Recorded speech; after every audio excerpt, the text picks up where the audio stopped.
What is up, everybody? Welcome back to another video. In today's video, we are back with some Lions news as the Detroit Lions have made some moves that we kind of anticipated with injury reserved and also signing some new players back that they released yesterday. Plus, they moved around their practice squad, and that's really what I want to dive into today. As all morning, I was pretty much watching the film. That's why this video is coming out a little bit later, but we got some news, so let's get it started. Way up, we're going to bite a kneecap off, and we're going to stand up, and then it's going to take 2 more shots to knock us down. And on the way up, we're going to take your other kneecap, and we're going to get up, and then it's going to take 3 shots to get us down. And when we do, we're going to take another hunk out of you. Before long, we're going to be the last one standing. Welcome, everybody, to the video. Glad you guys are here.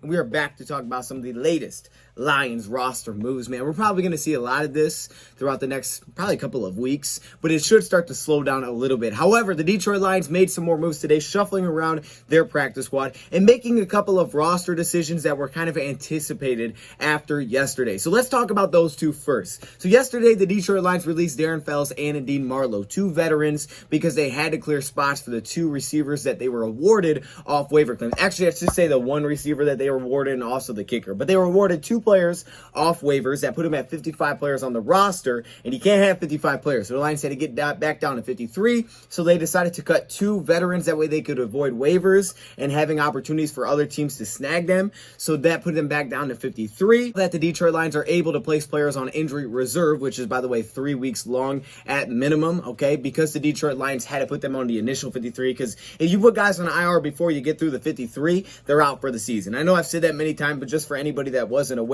you're out for the year. So you have to put them on the 53 first if you want a chance to bring them back during the season. So that's what the Lions did. They kept them on the 53, but now they can place them on IR, which will open those 2 spots back up. And the 2 players that they put on injury reserve are 2 guys that we kind of expected. First off, Tim Boyle, who's dealing with the thumb injury. He's going to have surgery. We've heard between 6 to 8 weeks. I've seen reports for most of the year, but that's kind of where we're looking at for Tim Boyle. But the Lions do want to have an opportunity to bring him back at some point this season. So they put him on the 53-man roster. Now that they can put him on IR, they have done so. It's only 3 weeks, but I expect him to be out much longer because of the fact that we've already been told it's at least 6 to 8 weeks with Tim Boyle because he has to have that surgery. The other player hitting IR for the Detroit Lions is Da'Shawn Hand. Now, fortunately, there's no surprises here, but at the same time, you do hate to see it because he's had a lot of injuries that he's had to deal with in the past. The good news is that our defensive line depth is pretty darn strong. Now, Jayshon Cornell's going to be suspended as well, so he's going to miss the first 3 weeks.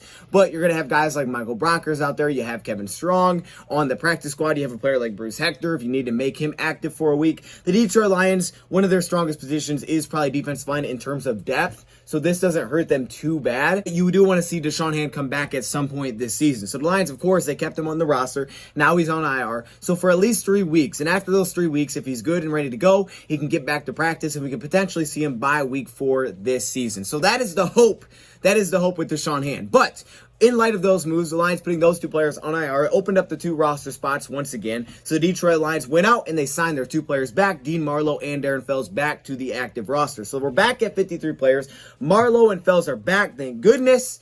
And that all has kind of just worked itself out. It looked weird yesterday, but it's worked itself out. The deadlines are strange. You have to wait a day before you can put the players on IR, I guess. So it's really weird, but either way, here we are. We're good to go. However, the practice squad is where we got to see some moves today. So with a lot of players available, Lions probably had their eye on a few guys. They've picked up a couple of players that are pretty darn talented, a couple of guys that may have familiarity with the kind of scheme the Lions are going to try to run. So they've made some changes. So let's dive right into the practice squad. This is where I was focusing, and looking at the film. Let's talk about the players that Detroit Lions first off released off the practice squad. Now, they were officially at 15 players, and you can hold 16 players because it didn't become official that the Detroit Lions brought in Steven Montez or Zylstra yesterday. It was announced that it would happen. It just wasn't official. But today, the Detroit Lions released 4 players off their practice squad, so they're able to bring those 2 in, plus a couple of more. I know this is kind of weird, but I just wanted to update you guys real quick with Terrell Crosby. So the latest I've heard here, and I haven't had any updates since, I'll keep you guys up to date with this, is that Crosby is back on Detroit Lions injury reserve. No one claimed him. He was waived injured. No one claimed him. Some of that probably had to do with the injury. So now he reverts back to the Lions IR. So technically he's back here. The same thing happened to Hunter Bryant. But if you remember how Dan Campbell spoke on Terrell Crosby and how they talked about him, like very simple, we didn't think he was a great player for us. There's very possible the Lions may reach an injury settlement here and release him. So we'll have to keep an eye on that. They didn't make it sound like, oh yeah, we like Crosby, just couldn't find a spot. Like, we didn't feel like he was a great player. Like, oh snap, all right, simply put. But I just thought I'd point that note out. So technically he's back on IR right now. We'll keep an eye on the situation. Let's talk about the players that we released off the practice squad first. First off, Rashad Berry. Probably not a huge surprise here. The outside linebacker that we brought in towards the tail end of the preseason. He probably flashed a few times, but as we're going to get to in a second, the Lions did bring in an outside linebacker to their practice squad from another team that has familiarity with Anthony Lynn. Wishing him the best of luck. Also, Miles Brown has been released off the practice squad. This one surprised me probably the most, maybe the most of the four. However, the Detroit Lions are keeping Bruce Hector on the practice squad, which is nice. I like me some Bruce Hector. I just wanted one of them back. The fact that we got both made me happy, but they have moved on from Miles Brown to open up another spot so they can bring one of these other guys in, which we'll get into. Nice as it is to have the depth behind John Pennicini and Lemonier for another big run stuffer in the interior, it is more beneficial to have a guy like Bruce Hector who can play out on those sub packages. I mean, Brown did a little bit because it was the preseason, but like take for example Pennicini, he didn't play in sub packages. You know, these are big zero tack. I think Miles Brown has a little bit more versatility than Pennicini, but since they went with John, he wouldn't be out there on sub packages. There's so many better options like a Bruce Hector that can slide in, play the 3-tech on those downs. You could put your outside pass rusher, say they're in a 2-4-5 look. So it was really only the early base downs that you would have on the field or like goal line situations. So as nice as it is to have that, keeping that spot open for someone else, which we're going to get into, that they probably wanted to see at a different spot, makes sense. I'm pretty optimistic that Miles Brown will find a landing spot somewhere, probably on somebody's practice squad. And who knows, he could at some point land back with us. But as of now, he has been waived off the practice squad. I'm thinking, though, he'll probably get picked up by somebody at some point to their practice squad because he played well enough through the preseason where if you need a nose tackle that gives you some pass rush upside, Miles Brown can be your guy. Oh, did that rhyme? Upside guy? No, it didn't. It sounded like it did, but it didn't. Okay, let's continue. The Detroit Lions also released Alize Mack, the tight end, off the practice squad. Actually, this one may have surprised me the most, okay? Because I thought, he was maybe a little bit safer with the background with Dan Campbell going back to the New Orleans Saints. He was kind of like our third tight end throughout the entire offseason program, through training camp, through the preseason. But it's not like he stood out enough where it was like, man, we got to keep him on the 53. So they ended up cutting both of their tight ends. They rolled in with Hawk and Fells. I guess actually they technically cutted 3 of their tight ends. They just had Hawkinson with the Fells cut, but that one was because of roster moves like we talked about. Have now released Alize Mack off the practice squad. Now they did bring in a few tight ends to replace that, which we'll get into, but they do still have Brock Wright. Okay, you know what? I'm not mad about it. I'm just a little surprised. I thought they would lean towards Alize Mack. However, some of these players that they brought in, specifically one is more of a pass catching, kind of tight end like Alize Mack, and Mack was pretty inconsistent, I would say, through the preseason. Brock Wright didn't flash that often, but I thought he did look pretty darn good. In terms of blocking, I thought he was a better blocker. He didn't flash as much in the pass catching game, which is kind of expected because even going back to college, he didn't really have many receptions. But a couple guys that we brought in do bring some more pass catching upside. We didn't need to have all these tight ends. We brought in 2 tight ends to the practice squad today, so we didn't need to have 4 tight ends on this practice squad. Dedrick Mills, the running back out of Nebraska. I'm rooting for the guy. I'm hoping that he finds a spot because he wasn't bad here. I mean, he did flash. Our running back room was pretty deep, and we got Craig Reynolds back. Honestly, we got Craig Reynolds back, so you didn't really need to keep Dedrick Mills. I'm wishing Dedrick Mills the best of luck, though. I think he can land with somebody. He does offer a little bit of versatility. The guy can play as a lead blocker as well, which is pretty nice. And I think he showed me some things throughout this preseason that I didn't anticipate to see. Some of the ability to make guys miss in space, and that was pretty impressive. So he may land with somebody. He's a UDFA this season. Young player, rookie out of Nebraska. So I'm thinking someone will probably pick him up. But having Craig Reynolds back on the practice squad, if you're saying, hey, choose one, Craig or Dedrick Mills, for me, it's an easy choice. I'm going with Craig Reynolds if I'm being honest. 4 moves to clear up some spots that technically would put us at 11 guys on the practice squad. And then officially, we have added 5 guys to the practice squad today to push it back up to 16. And I want to dive into those 5 players. So the first player that was technically reported yesterday that he was going to be signing, and even yesterday we were like, okay, Montez is going to be added to the practice squad, but it didn't become official to the Detroit Lions until today. But Steven Montez, the quarterback out of Colorado, also spent time with Washington throughout this preseason, has been released because they do have some good depth in Washington. Not great top end talent, but they do have some good depth there in the quarterback room, so he has been released. And I think you can kind of see the scheme fit. Now, I won't dive super deep into this because I talked about him much more yesterday. Montez is a guy that I can see schematically why the Lions were interested here. Plus, having Tim Boyle hit IR means you really only have 2 healthy quarterbacks with Jared Goff and David Blau. So keeping think that competition is very necessary, and I think that's what they're doing here with Montez. But watching Montez just brings me a lot of Jared Goff vibes, I'm being honest. He does have some athleticism, can't escape the pocket. He keeps plays alive. He's an improviser. He doesn't have the biggest arm. He didn't force anything really downfield. He did have the one interception, but it was just off a little bit of an inaccurate pass that hit off his receiver hands, got deflected into the air. However, he led his team down the field. He was very poised under pressure, which I really, really liked. Specifically on the run, he made some really nice passes, and he showed us some of that athleticism, the escapability. He showed us the arm angles. There were things to like here, and I can see schematically why this makes sense, why this type of player would be the fit, because he does play a lot out of the shotgun, brought some of that play action rollout ability. I can see schematically the fit here. You know, he's not a guy that was forcing things. He's maybe not like a big gunslinger. However, he is a guy that just takes what the defense gives him consistently. You know, if that's his dump off, he's going to do it. I think 3 times in a row he threw it to his running back out of the backfield on one drive for Washington. It was like, okay, well, that's what the defense giving him, so he's going to take it. That's the kind of quarterback that he is. He plays alive, but continue to look downfield. He wouldn't just put his head down and run.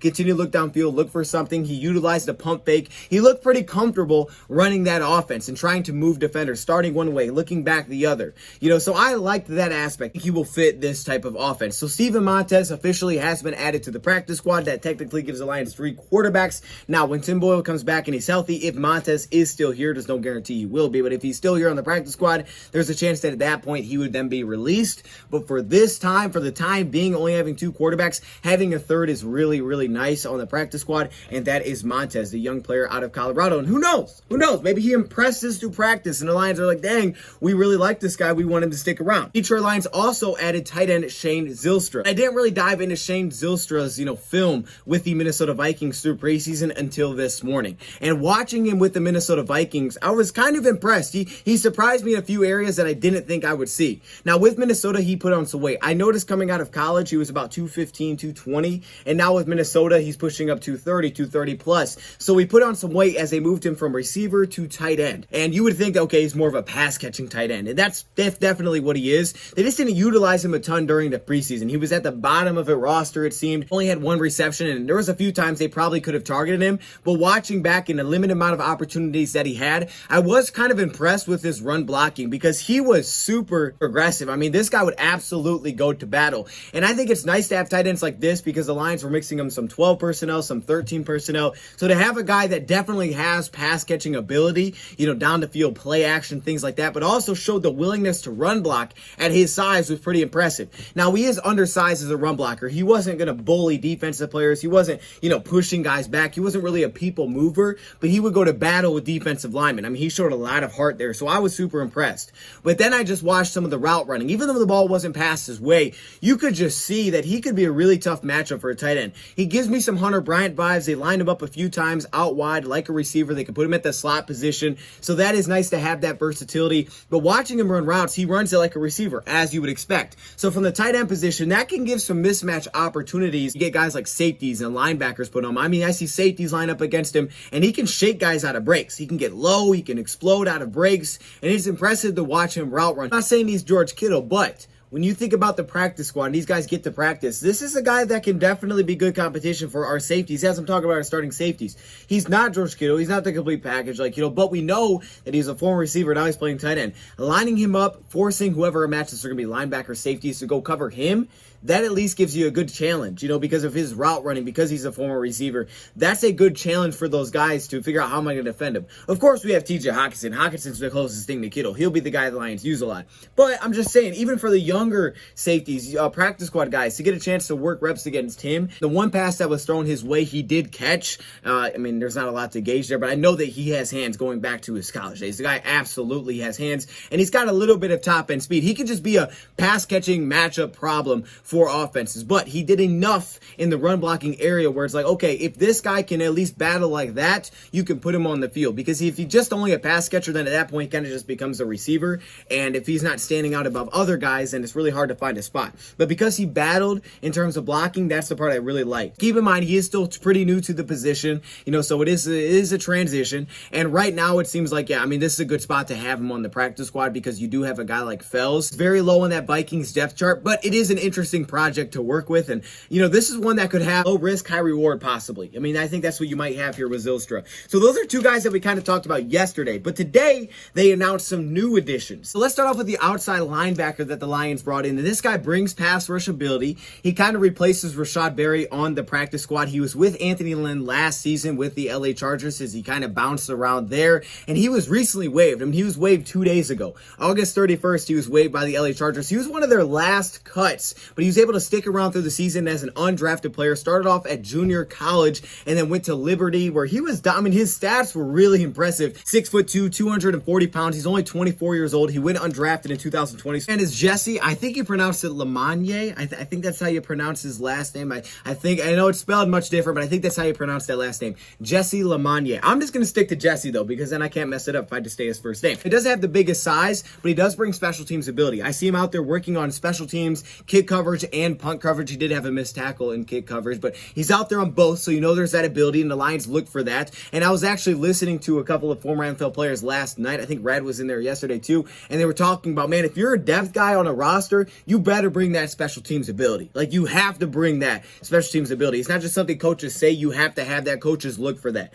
So that's very, very important. So when we talk about special teams, it's something that I guess should not be understated, the importance of being able to play special teams for a depth guy, for practice squad depth. If you're not a starter, you better be able to play special teams. So that's the first thing that stuck out to me with Jesse. But watching him play, the guy was pretty impressive. He was one of their final cuts to get down to that 53-man roster. Through the preseason, he was accounting for 5 pressures and 2 sacks. But I'm watching him play, and I'm like, there's a lot to like here. Not the biggest size, but he is very disciplined as an outside linebacker. In run defense, he sets the edge consistently. He's very patient. When you watch him in play action, he sits there and kind of waits, hesitates before he attacks to just make sure that it's not a handoff. So I love the edge discipline to the outside, forcing plays back to the inside. So I love the discipline when I watch him. But then he just has a plethora of pass rush moves that he showed off. And in a limited amount of snaps, he showed off tons of different pass rush moves. You saw the bend and the acceleration off the edge here, kind of that dip move to get under the shoulder of the offensive tackle and work his way around the edge. You'll see him throw a bull rush at an offensive player. And again, he's not, he doesn't have the biggest size, but he does bring that acceleration. He does a good job of transitioning any of the speed that he's able to build up. He plays a lot in that 2-point stance. I mean, he's a scheme fit. It's clear he's a scheme fit. The guy can drop. He has athleticism to drop into the flats. He plays in a 2-point stance consistently. He can run stop. He can pass rush. He has ability to move along the defensive line. So definitely a scheme fit in terms of versatility there. But when you watch him, he can throw so many pass rush moves at you. And that's what the Lions looking for, guys that can get after the quarterback. He's some of the two-handed swipe. This looks like it's straight from Elvin Ingram. He's going to set up the offensive tackle with the jab inside right here and then gets outside with the swipe and burns the tackle. That's what you notice with a lot of young guys. They come out and they may have all these numbers, but they just win the same way every time. They may just consistently beat a guy around the edge, and that's all they got.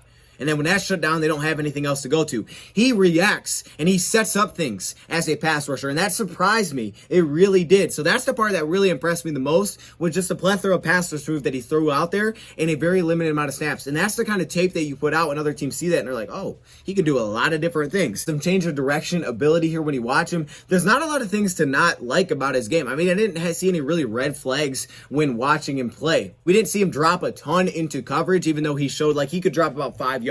There wasn't really any red flags that I took away when watching Jesse play. He is a little bit undersized, but he does set the edge well. I would say maybe some of his run defense could be better in terms of blowing up plays in the backfield, maybe making plays, shedding blocks. He is very agile. We're in space, change of direction. He can make blockers miss in space that are trying to pick him up. So there is a lot to like here. Slightly undersized, but more of a pass rusher, very young player. There's a lot you can build on here, and he has that connection with Lynn. Watching him play, he always played with like a little edge to him. Now, I know he's technically an edge, but he plays with an edge. He plays pretty aggressive, violent, attacking, and he brings us tons of energy. Every snap, he brought tons of energy. He was always hyped up. He's kind of just bouncing around. So he has some actual in-game experience. He was able to stick on a roster as an undrafted player. That's not easy to do. Even though he bounced around, he stayed with the same team. That's tough. So I liked what I saw from Jesse. And, some Chargers fans were even surprised that he got cut, thinking, hey, I would have took him over this outside linebacker, over this guy, and I would have found a spot for him on the team. So this could be one of those sleeper pickups that the Lions made that I've never heard before until now. but I'm glad we picked him up because there's something here. Now, the next guy I want to talk about is a cornerback here, and this cornerback does have some in-game experience as well, but I can see right away, as soon as I saw the team that he's playing for in the preseason and last year, I was like, oh, okay, I see why Lions picked him up.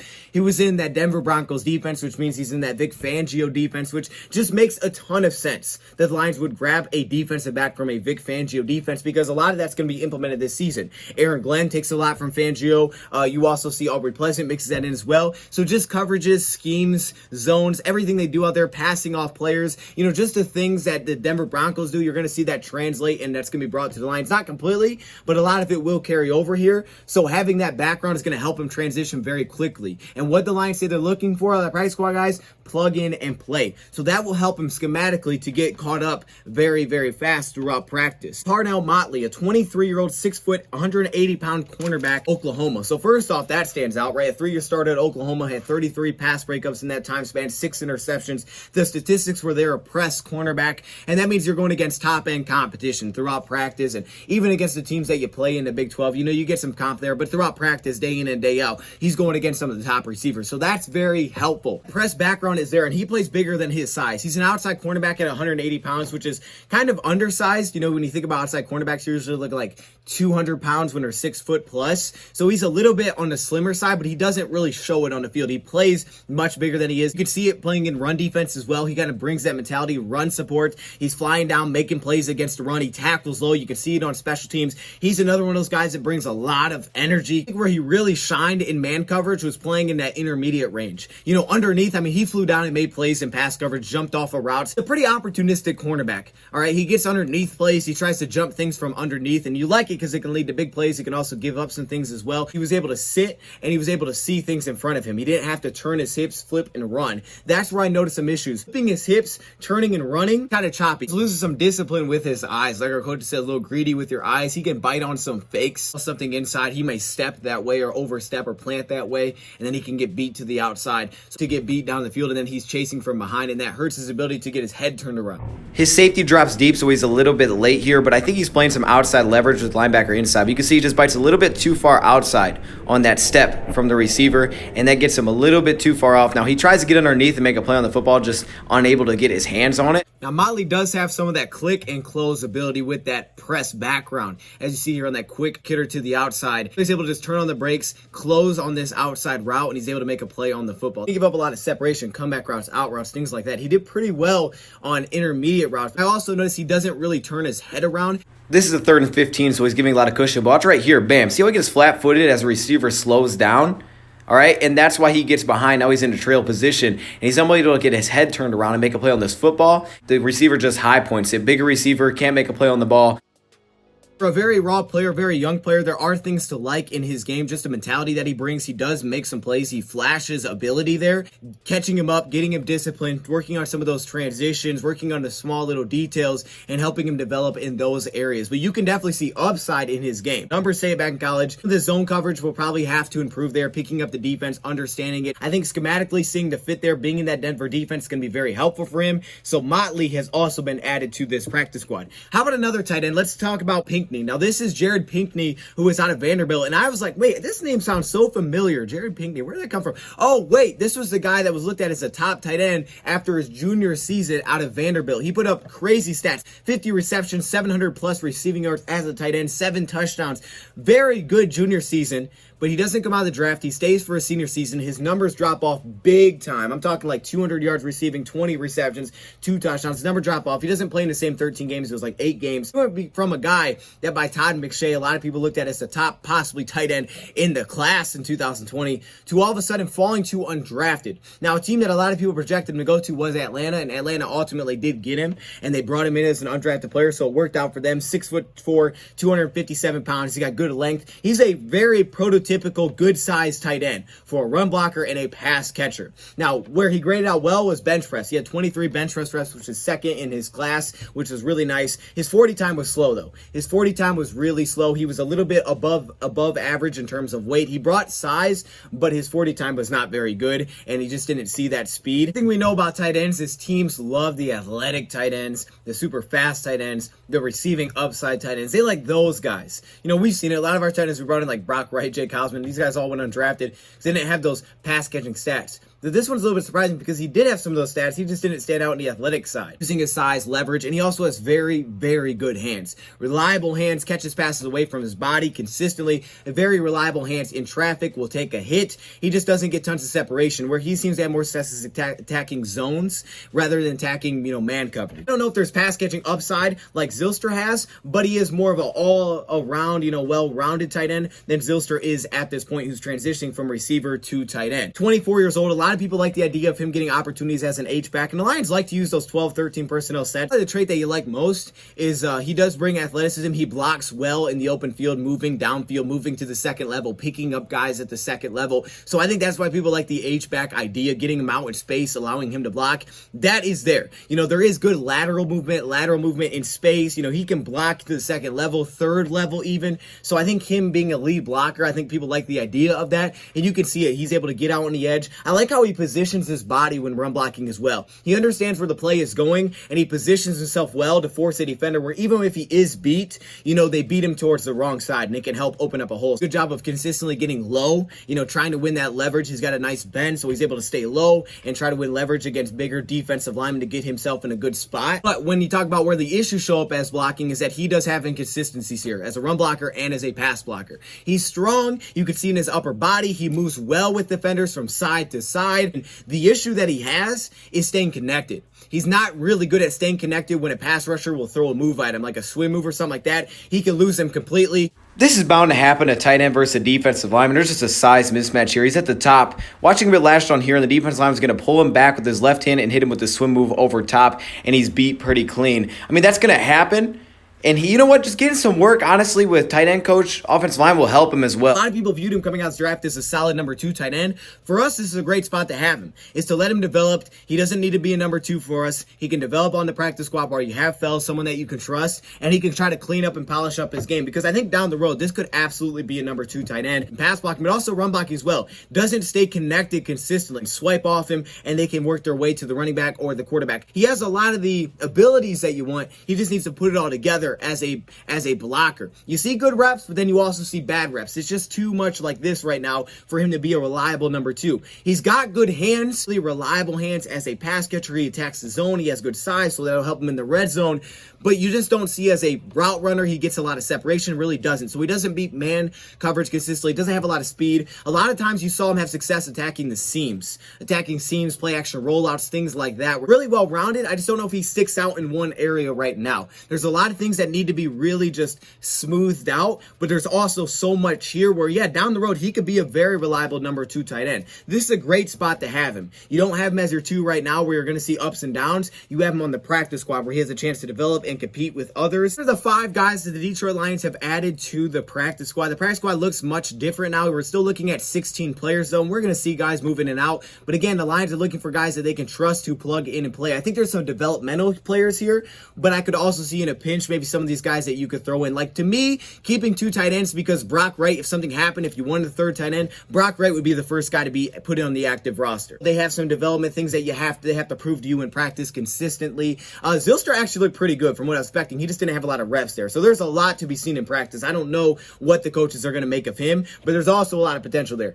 Pinkney has all the tools you want. He just needs to put it together. So having a guy like Brock Wright allows him to be kind of that, we need a 3rd tight end. He'll be the next guy up, at least at this very second. Lemonier, he's one of those guys that could actually be plug in and play at this point. I think he could. Got game experience. He could be plug in and play. You look at the cornerback. He was in the scheme. He's played in games. He's still, you want to see him clean up some things, but he's another one of those young cornerbacks. If he impresses, which he does flash. He'll make big plays. He'll give up some big plays, and obviously you don't want to have that. So that's where he'll have to be more disciplined, but he does flash. And if the coaches like him in practice, they'll give him a shot. But I just like the scheme background there. And Montez as well. Montez is definitely a scheme fit for this offense. You need to have a 3rd quarterback to compete. Of course, Blau is the 2. But while Tim Boyle is dealing with an injury, Montez has a chance to prove himself and say, hey, I should be the 3. Why not? You got a chance to do it through practice. Either way, that's what we're looking at for the Detroit Lions. We'll be live tonight on Last Second Dose with my man Rad. Thank you for watching, and I'm out.